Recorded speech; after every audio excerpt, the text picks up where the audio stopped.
Bonjour les amis, mettez-vous en mouvement, mettez-vous en mouvement. C'est parti, je me mets en mouvement moi aussi au rythme de la marche. Pourquoi devez-vous vous mettre en mouvement ? Nous sommes des animaux bipèdes, des amis, des mammifères bipèdes, bipèdes de pieds. Ça veut dire quoi ? Ça veut dire que notre programme génétique, nous sommes faits physiologiquement pour nous mettre en mouvement. Marchez, courez, sautez, nagez, pédalez, faites n'importe quoi, mais mettez-vous en mouvement. 3 exemples pour vous présenter cette mise en mouvement instinctive. Pour commencer, il y a 2000 ans, Jésus arrive dans un village, Jésus arrive et il y a un paralytique allongé sur un brancard. Il va voir le paralytique, il lui dit « Lève-toi et marche ». Le paralytique, il se lève, il prend son brancard, il rentre chez lui en marchant, extraordinaire. Un peu plus récent, la Légion étrangère, c'est à 200 ans cette fois-ci. La Légion étrangère, c'est marche ou crève. Pourquoi marche ou crève ? Il faut être en mouvement, un bon soldat est un soldat qui marche.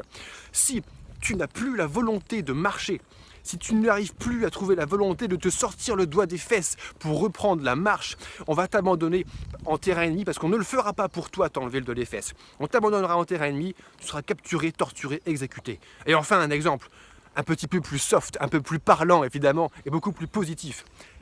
Regardez un enfant. Regardez un enfant de 3 ans qui ne sait pas lire, pas écrire et qui n'a pas encore de smartphone dans les pattes. Un enfant de 3 ans, qu'est-ce qu'il fait de ses journées ? Il marche, il court, il saute, il découvre son corps, il est en mouvement perpétuel. Le seul moment de la journée, le seul moment où l'enfant n'est pas en mouvement, c'est lorsqu'il est tellement fatigué d'avoir marché, couru, sauté, qu'il s'assied ou qu'il s'allonge pour dormir, pour régénérer. Et dès qu'il se réveille, c'est reparti, on y va, il se remet en mouvement.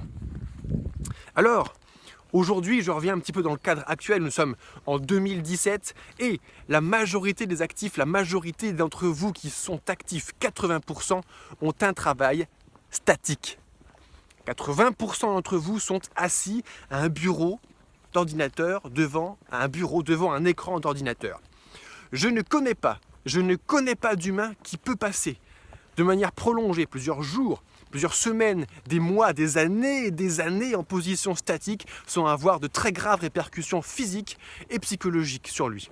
Physique, mal de genoux, mal de dos, les canaux carpiens, les lunettes pour l'ordinateur, ça ce sont des conséquences physiques graves, des conséquences psychologiques. La position statique, c'est la position du néant. On est assis, il n'y a pas de mouvement, on est prostré, on est frustré et ça emmène à la dépression. Ne vous inquiétez pas, il y a quand même une solution. Mettez-vous en mouvement. Vous avez un travail statique, mettez-vous en mouvement, faites au moins 3 sessions de sport par semaine. Marchez, courez, pédalez, nagez, faites ce que vous voulez, même en position statique. Prolongez. Faites au moins 3 sessions de sport par semaine et vous allez voir que ça va être un magnifique défouloir. Toute cette frustration accumulée sur vos épaules, cette grosse chape de plomb accumulée va exploser. Vous allez exploser la frustration et la chape de plomb qui se sera mise sur vous en vous mettant en mouvement. Mettez-vous en mouvement, c'est vraiment très important.